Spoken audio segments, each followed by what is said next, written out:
Fancy saris, కంచిపట్టు సారీస్ కి ప్రత్యేకంగా పెట్టింది పేరు మన పూర్ణిమ ప్రింట్స్, KPHP మాదాపూర్. నమస్కారం. కార్తీక పురాణం 21వ అధ్యాయంలోకి వచ్చాం. ఈ కథలో మనం జలంధరోపాఖ్యానం గురించి చెప్పుకుంటున్నాం. తులసి చెట్టు ఎట్లా ఉత్పత్తి అయింది, ఏ రకంగా వచ్చింది, ఎట్లా తులసి హరిప్రియగా మారింది అనే విషయాన్ని నారద మహాముని పృథు చక్రవర్తికి చెప్తున్నారు. మారుమూలల్లో అంటే ఇంతకుముందు మనం కథలో ఏం చెప్పుకున్నాము, దేవతలు మేరుపర్వతంలోకి వెళ్ళి దాక్కుంటే వాళ్ళని పట్టడానికి జలంధరుడు కొంత సైన్యంతో వీళ్ళ మీద పడిపోయాడు.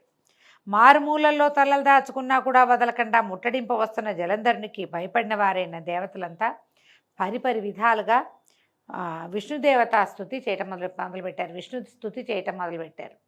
సకల దేవతలు చేసిన విష్ణు స్తోత్రం కార్తీక పురాణంలో కనపడుతుందండి.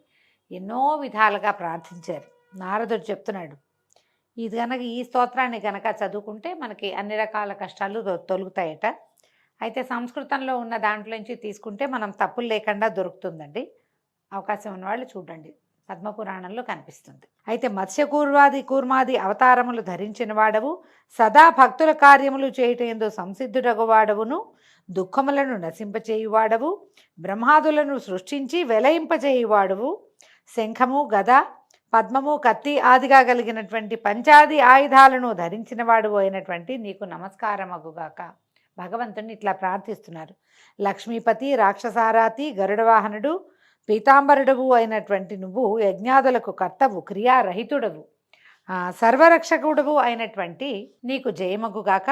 రాక్షసులచే పీడింపబడిన దేవతల దుఃఖమనే కొండని నశింపజేయటంలో నువ్వు వజ్రాయుధం వంటి వాడివి, శేషసేనుడివి, సూర్యచంద్రులే నేత్రాలుగా కలిగిన వాడివైనటువంటి ఓ వ్యాపనశీలుడమైన విష్ణువా, నీకు నమస్కారము, పునః నమస్కారం, మళ్ళీ నీకు దండాలు పెడుతున్నాను తండ్రి అని ఇలా ఎన్ని విధాలో ప్రార్థించారు. ఈ విధంగా దేవతలతోటి కీర్తింపబడిన ఈ విష్ణు స్తోత్రాన్ని చదువుకుంటే కనుక ఎన్నో రకాల కష్టాల నుంచి కడతేరగలము అని చెప్తూ పృథువుకి ఈ రకంగా చెప్తూ నారదుడు మళ్ళీ పురాణ ప్రవచనానికి ఉపక్రమించాడు.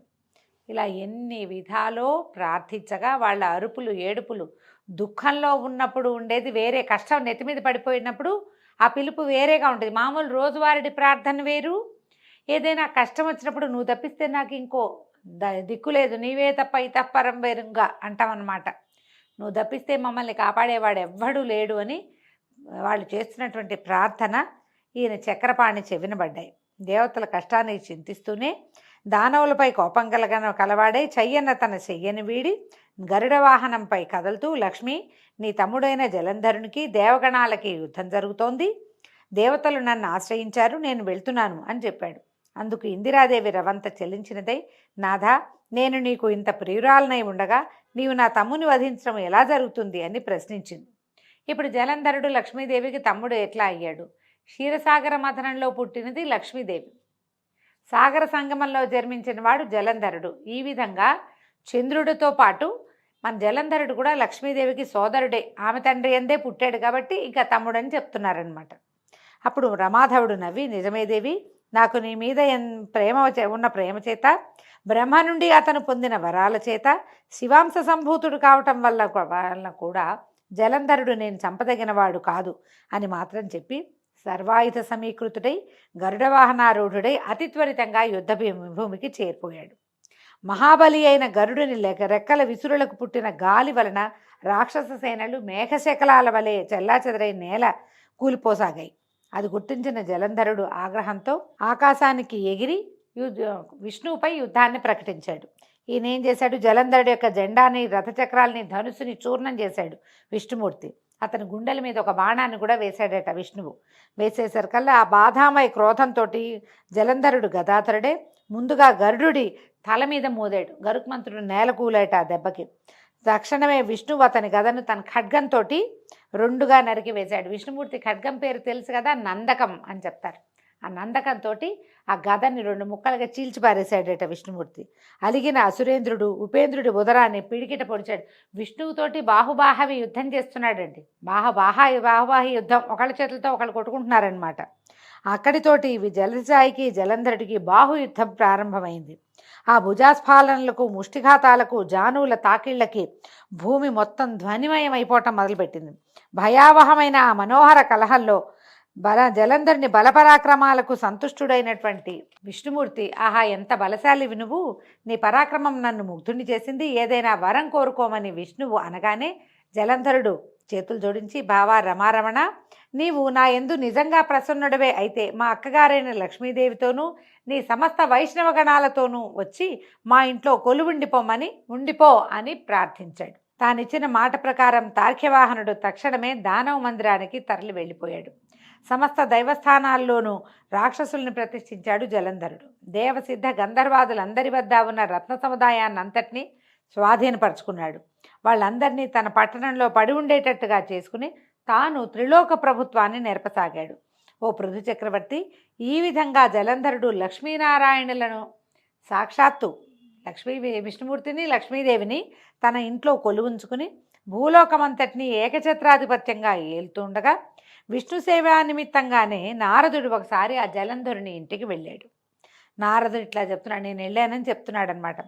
పృథురాజా, అలా తన గృహానికి వచ్చిన నన్ను జలంధరుడు చక్కటి భక్తి ప్రపత్తులతోటి శాస్త్రవిధిని సత్కరించి, అనంతరము ఓ మునిరాజా, నీవెక్కడి నుంచి విచ్చేశావు, ఏ ఏ లోకాలు దర్శించావు, నువ్వు వచ్చిన పని ఏమిటో చెప్తే తప్పక దాన్ని నెరవేరుస్తానని మాటిచ్చాడు. అప్పుడు నేను ఇలా అన్నాను, జలంధర, యోజన పరిమాణము పొడవు కలిగింది, అనేకానేక కల్పవృక్షాలు కామధేనువులు కలది, చింతామణుల చేత ప్రకాశవంతమైనది అయినటువంటి కైలాస శిఖరంపై పార్వతీ సమేతుడనైన పశుపతిని దర్శించాను.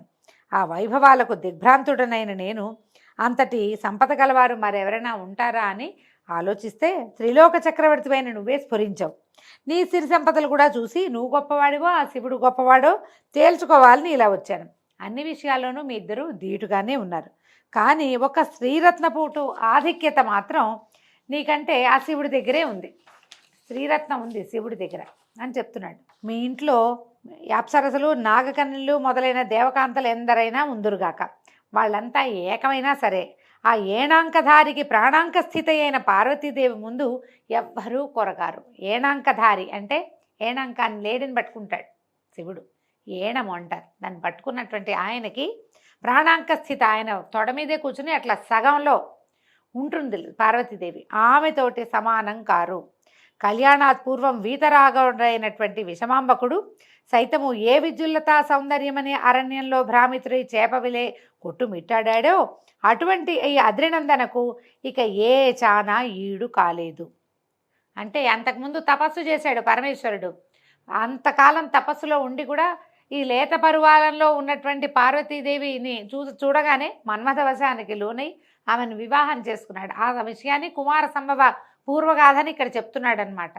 ఆవిడ సామాన్యమైన సౌందర్యం కాదు పార్వతీదేవిది, అద్రినందన అంటున్నాడు. అందుకని పార్వతీదేవి ప్రస్తావనే చేస్తున్నాడు అనమాట.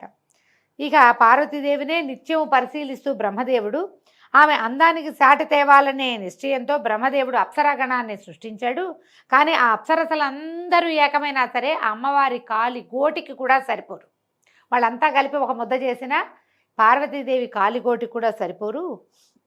నీకెన్ని సంపదలు ఉన్నా కూడా అటువంటి సాధ్వీమణి లేకపోవటం వల్ల ఐశ్వర్యవంతుల్లో నువ్వు శివుడి తర్వాతే కానీ ప్రథముడు అయితే కావు. ఈయన ఏం చేస్తున్నాడండి సర్కాస్టిక్గా, అంటే ఏమంటారు, ఇట్లా ఒక నిమిత్తం చెప్తూ ఇతన్ని రెచ్చగొడుతున్నాడు అనమాట. శివుడు నీకంటే అధికుడు అన్నమాట అతనికి ఎక్కించటానికి పూనుకున్నాడు. ఈ ఉపర్యుక్త విధంగా జలంధరంతో ఉటంకించి నా దారిని నేను వచ్చేశాను.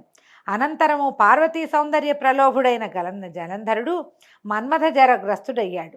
కాముకులకి యుక్తాయుక్త విచక్షణలు ఉండవు కదా. అందువల్ల విష్ణుమాయామోహితుడైన జలంధరుడు సింహికానందనుడైన రాహు అనే వాణ్ణి చంద్రశేఖరుడి దగ్గరికి దూతగా పంపించాడు. ఇది చూడండి వింత.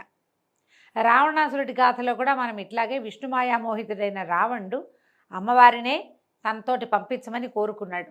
తర్వాత ఆ మాయలోంచి బయటపడి ఆమెను మళ్ళీ ఆయనకు అప్పచెప్పి అప్పుడు అతను ఏం చేశాడు, ఆత్మశలింగాన్ని కోరుకున్నాడని మనం కథ వింటాం.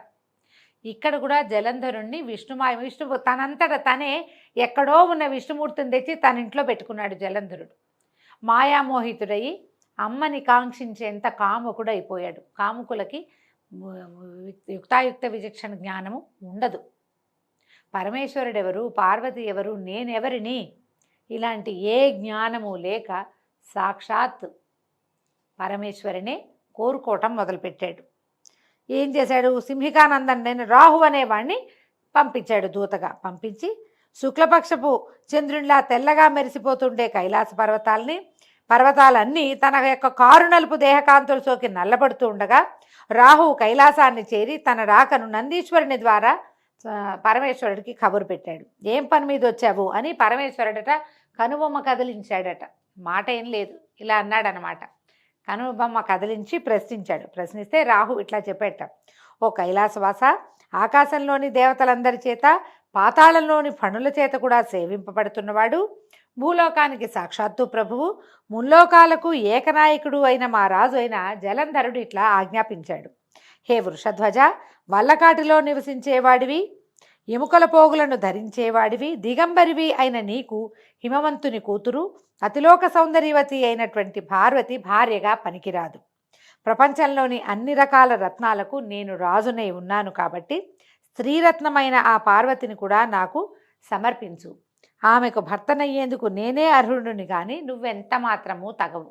ఈ రకంగా ఆయన ఏం చెప్పాడో ఆ వాక్యాలు ఈ రాహు ఇట్లా చెప్తూనే ఉండగానే ఈశ్వరుడి కనుబొమల వలన రౌద్రాకారుడైన పురుషుడొకడు వేగవంతమైన పిడుగుతోటి సమానమైన ధ్వని కలవాడు ఆవిర్భవించాడు. ఆయన బొమ్మ ముడుచుకుందట. ఏమిటి ఇదేని? ఆ ముడిచిన కనుబొమలలోంచి ఒకడు పుట్టాడు. రౌద్రాకారుడైన వాడు ఒకడు బయటపడ్డాడు. పడుతూనేవాడు ఏం చేశాడు? ఆ పౌరుషమూర్తి ఏం చేశాడట? రాహు మీదకి లంఘించబోయాడు. రాహు భయపడి పారిపోబోయాడు. కానీ ఆ రౌద్రమూర్తి అనతి దూరంలోనే రాహువుని పట్టుని మింగబోయాడు. రాహుని పట్టుకు మింగేస్తున్నాడు. మింగుతుంటే రాహువు దూత అయిన కారణంగా వధించటం తగదని రుద్రుడు వారించటంతో ఆ పౌరుషమూర్తి తన ప్రయత్నాన్ని విరమించుకున్నవాడై శివాభిముఖుడై ఇలా అన్నాడు, పరమేశ్వర, నాకు అసలే ఆకలి దప్పులు ఎక్కువ, వీడిని తినద్దంటున్నావు కాబట్టి నాకు తగిన ఆహార పానీయాలేవో నాకు సెలవు, మరి ఆహారం కావాలి కదా పుట్టిన వాడికి, సెలవివ్వమంటే హరుడు అతన్ని చూసి నీ మాంసాన్ని నువ్వు ఆరగించమని చెప్పాడట. శివాజ్ఞాబద్ధుడైన ఆ పురుషుడు తన శరీరంలోని శిరస్సుని తప్ప అన్ని భాగాల మాంసాన్ని తినేశాడు. శిరస్సు ఒక్కటే మిగిలిన ఆ మహాపురుషుని పట్ల కృపాళుడైనటువంటి నీలకంఠుడు, నీ ఈ భయంకర కృత్యానికి సంతుష్టుడనయ్యాను, ఇక నుంచి నువ్వు కీర్తిముఖ సంజ్ఞతోటి విరాజిల్లమని ఆశీర్వదించాడు. ఆ పృథురాజా, తదాదిగా ఆ శిరోవశేషుడు కేవలము శిరస్సు మాత్రమే మిగిలినటువంటి శివుని కనుబొమల నుంచి పుట్టినటువంటి మహాపురుషుడైన అతడు కీర్తిముఖుడై ప్రకాశిస్తున్నాడు. తర్వాత అంతేకాదు, ఇకపై ముందు నిన్ను పూజించకుండా నన్ను అర్చించిన వారి పూజలన్నీ వృధా అవుతాయి కాబట్టి నన్ను అర్చించదలిచిన వారు మొదట కీర్తిముఖుని పూజించాలని ఈశ్వరుడు శాసించాడు కూడానట. అలా కీర్తిముఖగ్రస్తుడు కాబోయిన రాహువును శివుడు బర్బర స్థలమందు విముక్తుని చేయటం వల్ల తదాదిగా రాహువు బర్బరుడనే పేరుతోటి ప్రసిద్ధి చెందాడు. ఇక ఆ మీదట రాహువు తనకది పునర్జన్మగా భావించి భయ విముక్తుడై జలంధరుని వద్దకు వెళ్ళి జరిగిందంతా పొల్లుపోకుండా చెప్పాడు. ఇప్పుడు చూడండి, కీర్తిముఖుడు, మనము ఏవైనా కట్టడాలు కట్టేటప్పుడు ఓన్లీ ముఖమే ఒకటి ఇట్లా భీకరంగా ఉన్న ఒక ముఖాన్ని చూస్తాం. గమనించండి, ఆ అతనే కీర్తిముఖుడు. ఈ శివాలయాలు అన్నిట్లలో కూడా, అంటే చిన్న చిన్న శివాలయాల సంగతి నేను చెప్పలేను, కానీ పురాతన శివాలయాల్లో సోమసూత్రంతో ప్రతిష్ఠ చేయబడినటువంటి అన్ని శివాలయాల సింహద్వారాల మీద కేవలము ముఖం ఉన్నటువంటి ఒక రౌద్ర స్వరూపం మనకి కనపడుతుంది. రుద్ర రూపమే, కానీ ఎట్లా ఉంటుంది? కళ్ళు పెద్ద పెద్ద విశాలమైన నేత్రాలు, పెద్ద కనుబొమ్మలు, కోరలు కలిగి పెద్ద పెద్ద మీసాలతో ఉన్న ముఖావశిష్టుడు మాత్రమే, ఒక ముఖం మాత్రమే కనిపిస్తుంది. ఆ ముఖమే కీర్తిముఖుడట. అతన్ని చూసే మనం శివాలయంలోకి శివదర్శనం చేసుకుంటాం. పరమేశ్వరుని ఆజ్ఞ చొప్పున అతనికి ఆ రకమైన ఇది లభించింది. దీంతో 21వ రోజు పారాయణ పూర్తయిందండి. రేపు ఉదయం 22వ అధ్యాయంతో మళ్ళీ కలుసుకుందాము. నమస్కారం.